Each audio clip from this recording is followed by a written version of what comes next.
Welcome to the Life of Being podcast, where we talk about all things life from a healthcare perspective all around the world. I'm your host, Kelly Tan, and in each episode, we'll explore stories, science, and wisdom to help you live well, think deeper, and express life fully. Let's begin. Today, we have an exceptional guest. We have Dr. Spyridoula Papadimitriou, all the way from Greece. Dr. Loula is a doctor of chiropractic with an approach centered on nervous system health and conscious living. Dr. Loula graduated from AECC in 2013 and practiced knee, chest, upper cervical at Ithaca Chiropractic Center in Greece, which opened its doors in 2016. She is an ACP graduate and her published paper explored the purpose of chiropractic. She has done 3 outreach programs providing upper cervical care to the people of El Salvador. She is also an inspired method facilitator and a mom. Dr. Loula, welcome to the show. Welcome. I'm glad to be here, Kelly. Shall we start by you sharing your story in terms of how you came into chiropractic and also your journey in terms of why did you choose upper cervical, why knee, chest, and all the story in between? Sure. Well, my first bachelor's degree was in physiotherapy, and I was definitely influenced by my father, which is also a physiotherapist. But I wasn't like very sold, so he was the one that first mentioned, "Why don't you look into chiropractic and osteopathy?" So I went and observed 2 professionals. I was lucky in a way with a chiropractor that I randomly decided to observe. I liked what I saw and I was like, I think I can do this. So that's how I went to AECC. I was between, to be honest, AECC and WIOC, the English spoken universities in Europe at the time. And just because Bournemouth is close by the water, that's why I picked it. Okay. So I had like really basically no idea. And yes. It was the first year, the first quarter or something. And we had a lecture, and this was a Gonset doc, one of the very few actual chiropractors that taught at AACC. And he was saying about the S word, the S word, the S word. And I was like, what is this guy talking about? What is this? And they were like, oh, he's talking about subluxation. Like it's a forbidden word. So anyways, fast forward to clinic year. It was actually the same doctor, the same chiropractor. I was seeing a patient at the clinic, and when we go and like ask for advice from the tutor and like do all that thing, and he was like, "Well, Loula, let me ask you, like, what will happen if you only adjust him?" And it was like an aha moment for me. I'm like, what? So that was definitely a pivotal moment where it got me thinking like, okay, I was a physiotherapist and now I spent like all these years and all this money and I'm graduating from chiropractic school. And so basically, what's the difference? Like, I can definitely diagnose.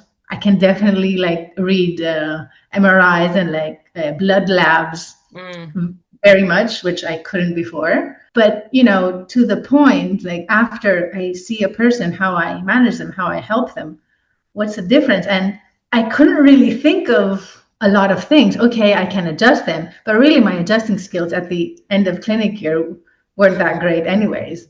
So that got me thinking and exploring and being curious about because I had heard people say, chiropractic is a great profession and you never work in your life, like you have all this passion and service. And I was like, it's not really? I'm not being sold that here for sure. So let's go find out what this other thing that people are talking about is. So I was just like curious and wanted to learn in a way. From that led me to Spain, actually. And my first job there as a chiropractor. And again, I was just like at the right place at the right time because my former employee, my first mentor in Spain, he was practicing knee, chest, upper cervical with he had a full spine clinic, but he was also doing like knee, chest, upper cervical. So with him, he like guided me in a way and introduced me to the philosophy and what it is that he's doing. Because even as a graduate from AECC, I had heard, the stories of you adjust the atlas and boom, magic. Like every story is like you adjust the atlas. You don't adjust, T10 and then boom, magic. Yes, that can happen, but you know what I mean? Yes. So, so I just started with him slowly, and learning the system, learning philosophy. And yeah, because I was close to him and he was very deep in the work, I got to absorb that very quickly in a way. So yeah, that's how things started in a way.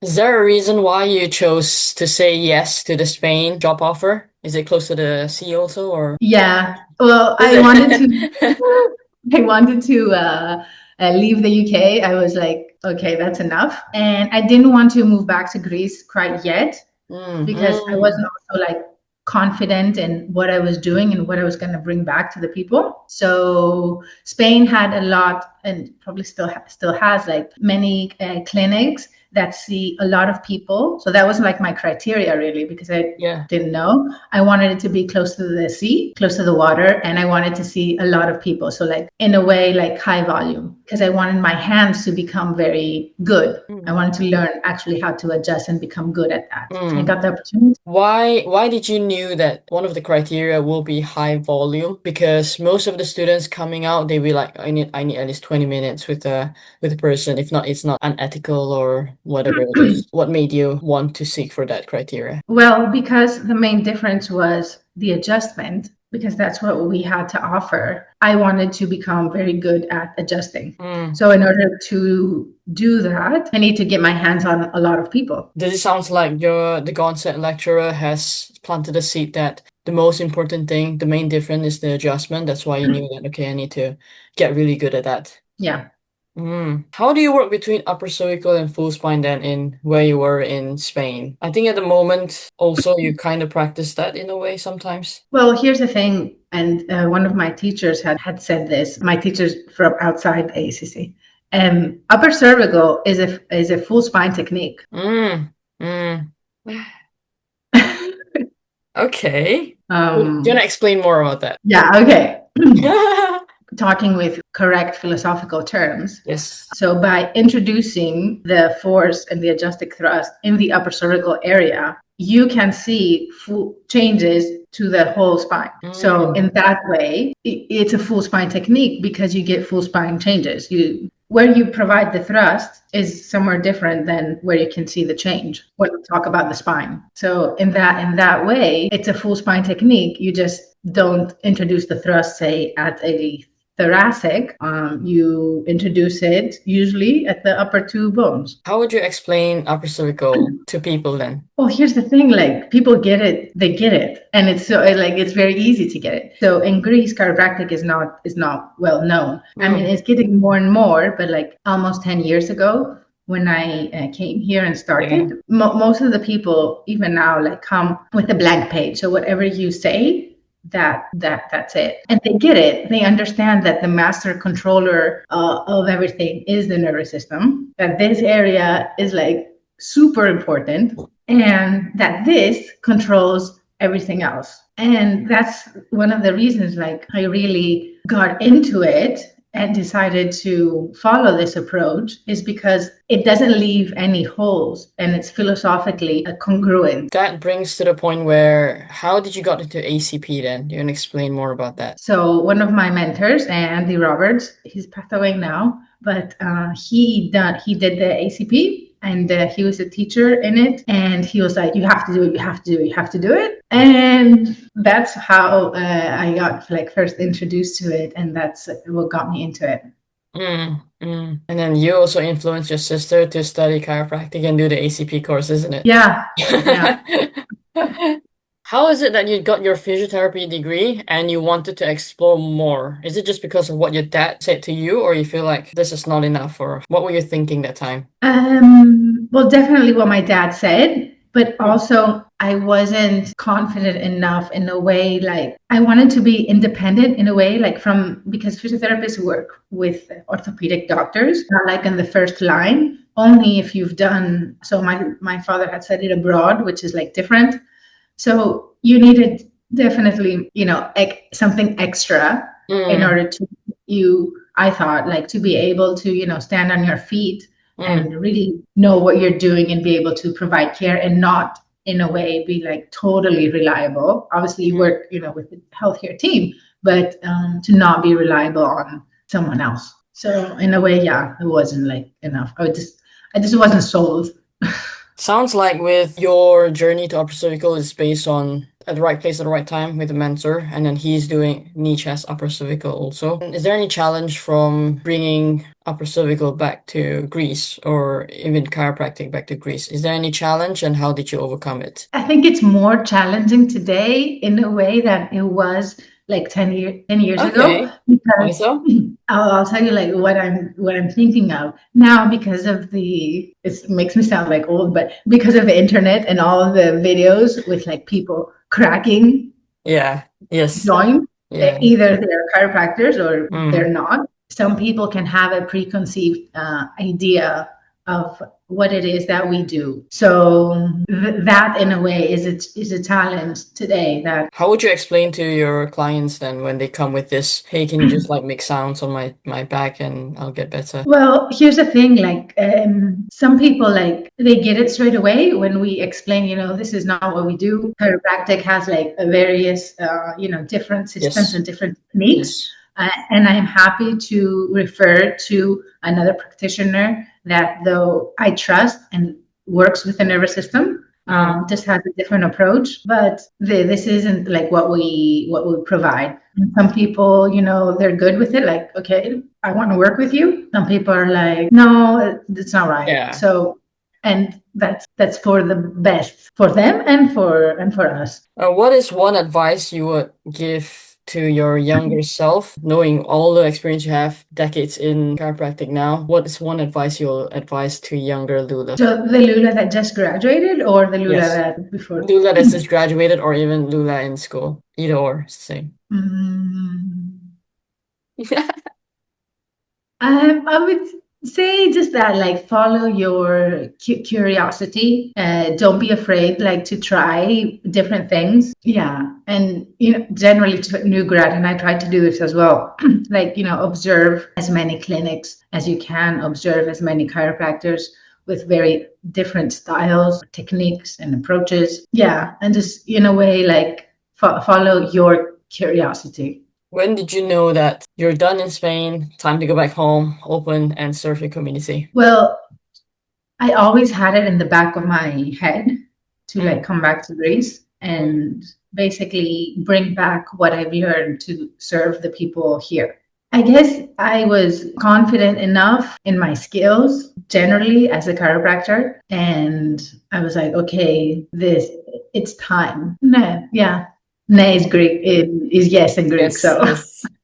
Because like where you're practicing is where your dad's physiotherapy center, isn't it? Or is it like up and down? yeah, it's on a different Yeah, floor. how do you work then? And also with now you're being a mom, how do you balance between work and life? We are at the same building, but it's like two different Yes. businesses from a different. And Mm, I wanted that and chose that from the beginning so that people don't associate, mm. chiropractic with physiotherapy or like blend Mm. or whatever. So I wanted to be like completely separate. It's just, the business next door. Like Yes, there's yes. no There's no like mixed yeah. meaning, a mixed message. Yeah, yeah, yeah. And yeah, well, you said something about balance. Well, how do I work? What did you say? Yeah, how do you balance between, because now you have a young kiddo, how do you balance between work, Yeah. life, business, and then family, and then mom? How do you balance all this? Well, this is a personal belief of mine. I think, in a way, balance is a myth. Like, Mm, mm, we've been sold that, especially as women, you can balance it all. But I think it's a myth and a lie that we've been sold, because the first couple of years when I was like solo, like no kid, yes. obviously I this is my first kid. That's how I Yes. see it. My clinic Yes. is my first kid in a way. Yes. So the first couple of years, just like, my Mm. kiddo, Charlie's, which is now 3, uh, they they need like your full attention. They need nurturing. They need time. They need Yes. presence. They need you all the Yeah. time. Yeah. 24/7. So definitely now my kiddo is 3. So up until like very recently, I wasn't in the clinic like very very much compared to Mm. like Mm. previous years. I wasn't working like so many hours. So it makes sense. But I'm also like I'm happy with that. It was a conscious choice I made. Yes. And there are benefits and drawbacks Mm. to everything. It's Mm. just a matter of seeing the whole picture and also living in alignment with your values. So Mm. family is one of my like top values right now, and it always will be. But like usually with the values, the top 3 can like change places according to what stage you are in life. So even say like now as an example, where my kiddo started school, I changed my office hours in order to be Mm. able to spend time with him. And I Mm. am grateful that I am in a position and I have a business where I can actually do that. So it's, So in a way, it's not like doing everything and yes. balancing. Mm. Sometimes the pie has this a bigger percentage here and a bigger percentage there. It's all whole at every time. There's nothing missing. Get to choose and not, be directed from what Yes. life throws you. Yeah. I like how you explain that. It's a whole, it's nothing missing. I think it's the first time I'm hearing that, but Hmm. yeah, it's more of like this different season in life, isn't it? So now you're just like working hard, and then now like mom, you have flexibility.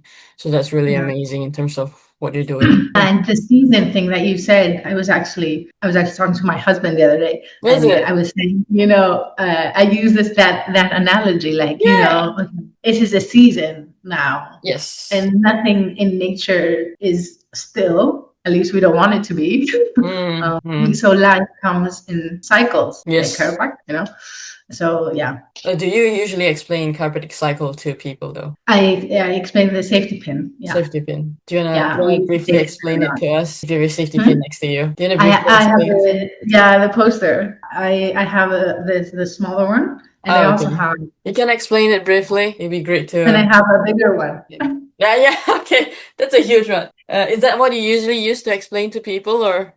Well, I have this on the wall, like in the checking and adjusting room, and also the poster. And we just say like your brain and your body are in constant communication, and we use the safety pin cycle kind of like to explain how the nervous system works. We want it to be closed. So actually, I use now. This is very like simplified, Yes, obviously. yes, I don't want, with chiropractic philosophy geeks who are like, oh.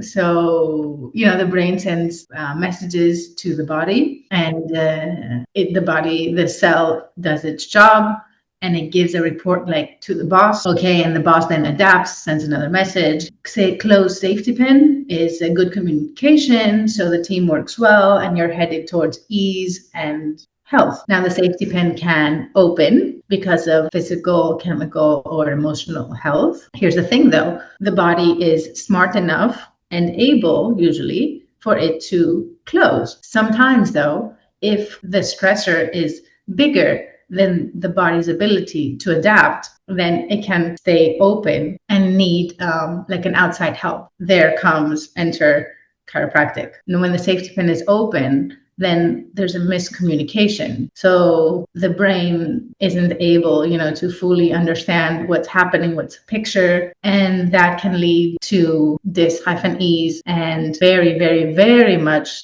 later symptoms, pathology, whatever. So when you come in and we check you, we're seeing if the safety pin is closed and open. When you need an adjustment, if you need an adjustment like today, that meant that the safety pin was open. And now we check you again to see that it's closed. And the reason we celebrate the day that you don't need an adjustment is because everything is working properly. Your body is healing. That's how kind of like how we tell our practice Do you members. explain this in a rough or is just like table talk?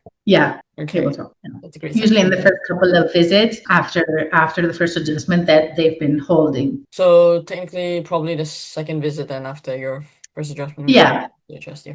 Do you wanna explain in terms of your ACP thesis? What was your thought process, and did you manage to find what's the purpose of chiropractic? Briefly. Excuse me.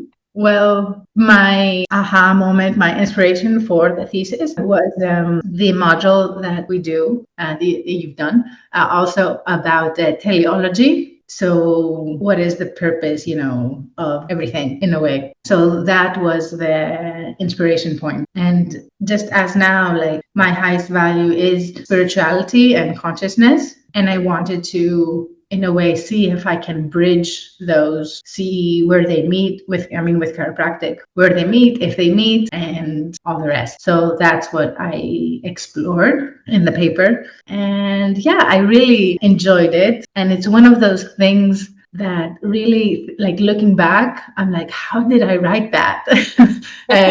It just, when you're there and you're focused and have all these things in the papers and the books and stuff, Yes. it comes through you. It's one of those things that it just comes through you. And I was surprised when Dr. Decken said that it'll be published. I was like, oh.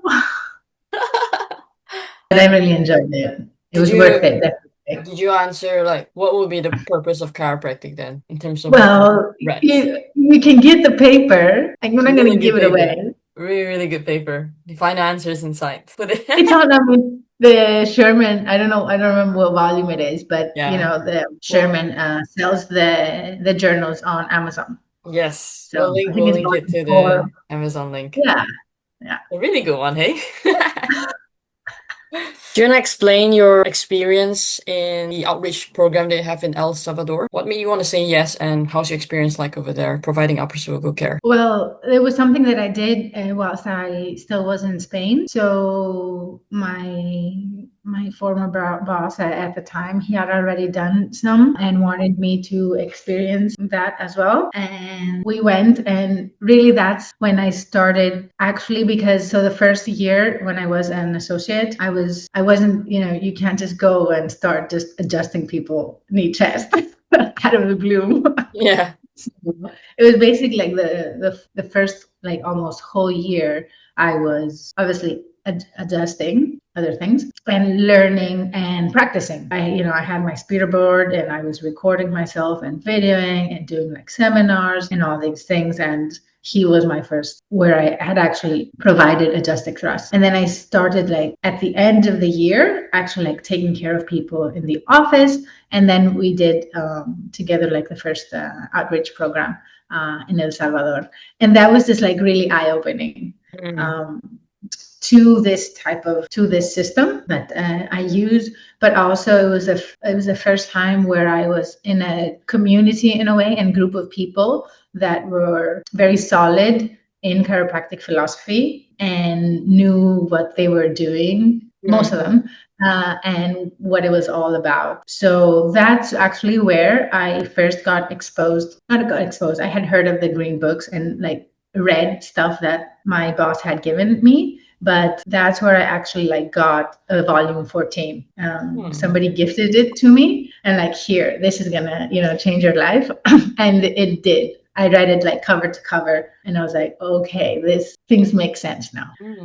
So all the three trips that I did were very eye-opening and like full of different lessons. And the people that I got to take care of, even say like the cases we got to experience, it was yeah, I'm very grateful for it. Is it like a week in El Salvador or Yeah, it was a full week.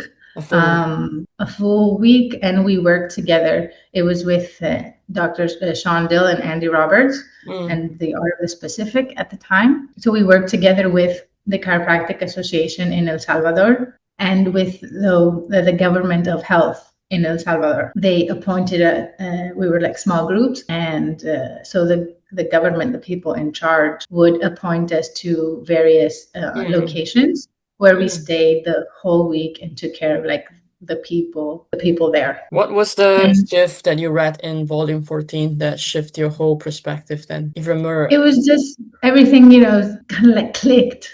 Everything just like clicked. And I was like, okay, so there's an explanation behind all of it, and it comes and ties everything like together. What would be the one message you would like to share for your non-upper cervical colleague?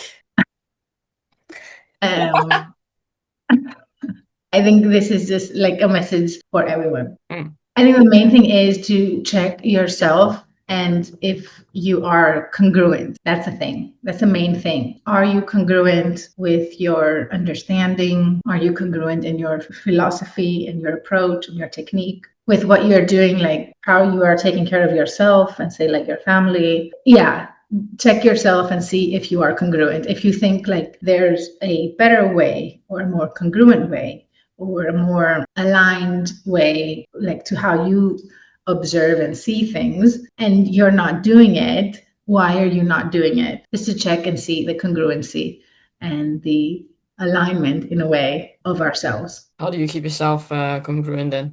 Well, you check yourself inside and out. Inside out.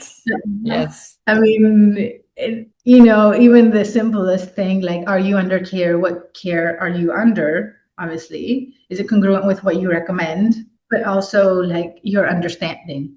And things like the ACP, for example, can be a big congruent check for a chiropractor. And there are like big things, say like doing the ACP and participating in a program like that. And there are smaller things like, between like groups of people or like talking with colleagues, going to seminars. We have to be able, to check ourselves. We're gonna almost wrap things up over there. Before we do that, is there any question that you wish people will ask you more of? Question, my practice members or generally? We can do generally, or we can do both too if Yeah, you have a good question that you want to share. I don't know. That's a tricky question. It's a trick question.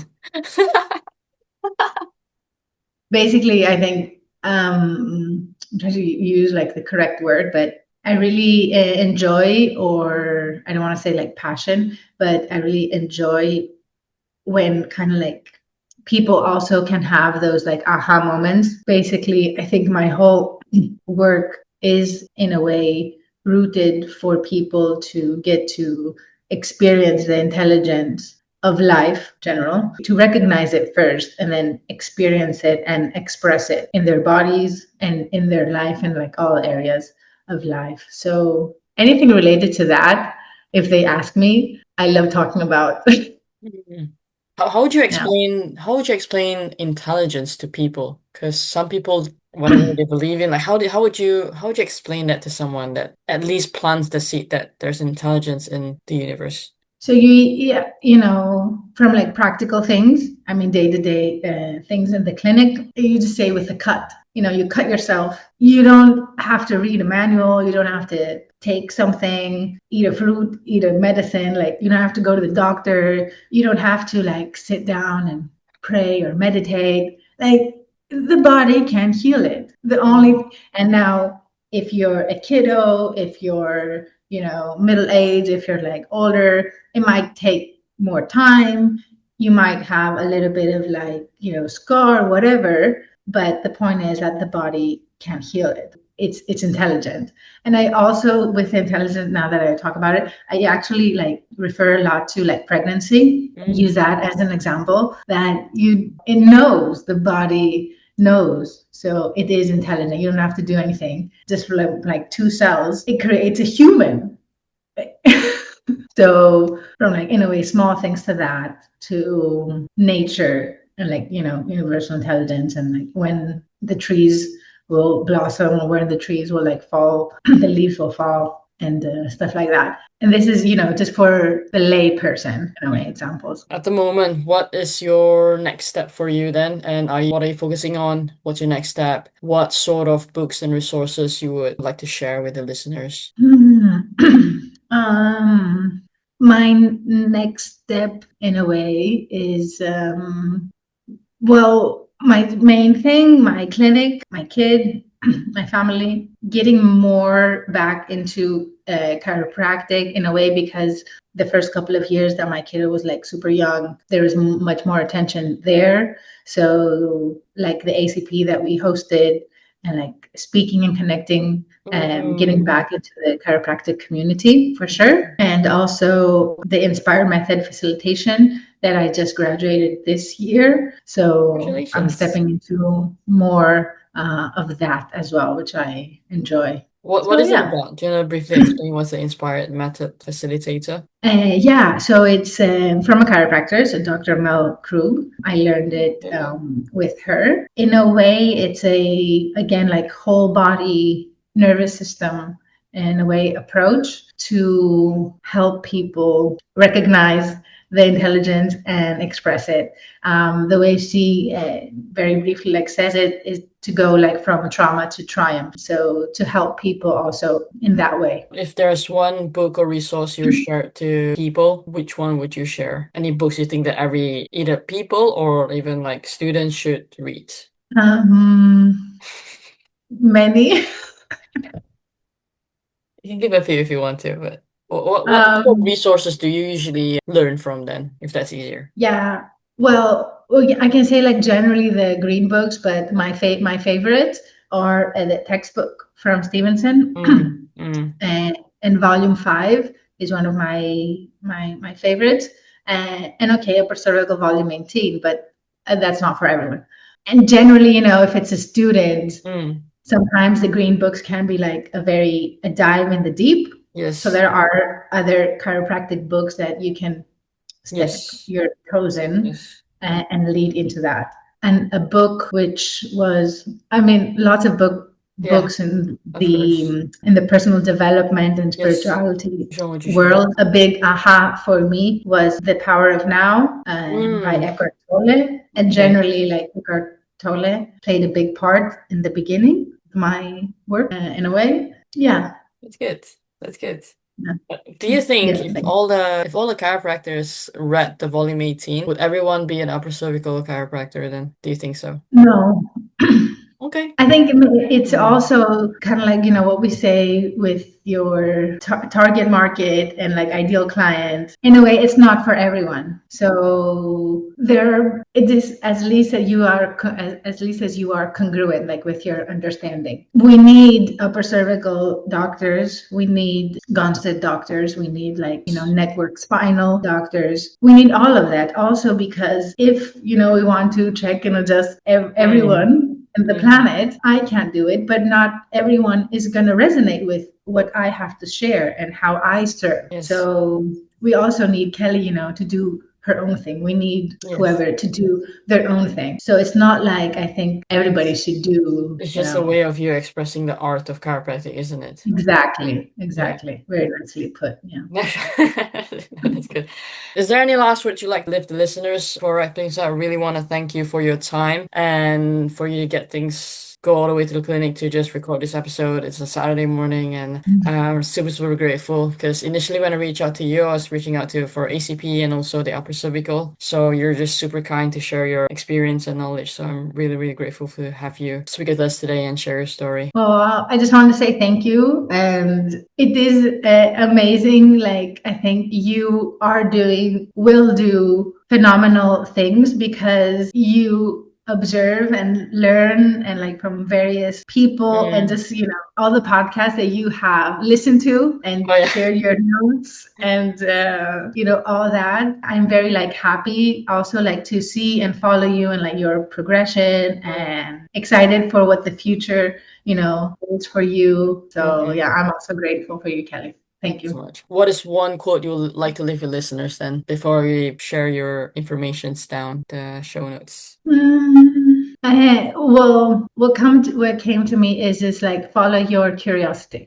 I like the theme, recurring theme, and this in the conversation. Where's the best place we can find you then, Dr. Lula? The easiest would be first like on Instagram, either my personal account or the clinic's account. We'll leave it in the And show then, notes. yeah, from there, like we can chat and you can share an email or anything. Yeah. But I'm happy to, I think you have a website too, isn't it? So yeah, yeah, we have the clinic's website. that's perfect. Yeah, We'll put we all can the link links to it. in the show notes. And then And if anyone's interested, reach out to Dr. Loula, super kind person. Reach out about anything in chiropractic, Greece, or cervical, or being a mom. We'll look forward to speak with you in the future. Hopefully we'll see you real soon then, Dr. Loula. Yeah. Thank you, Kelly. Thank you then. Speak soon. Bye Take bye. care. Thank you for tuning in to the Life of Being podcast. Let us know what is your one key takeaway from this episode. And if this conversation inspired you, share it with a friend who might find it helpful today. Until next time, take care of your health and take care of your being.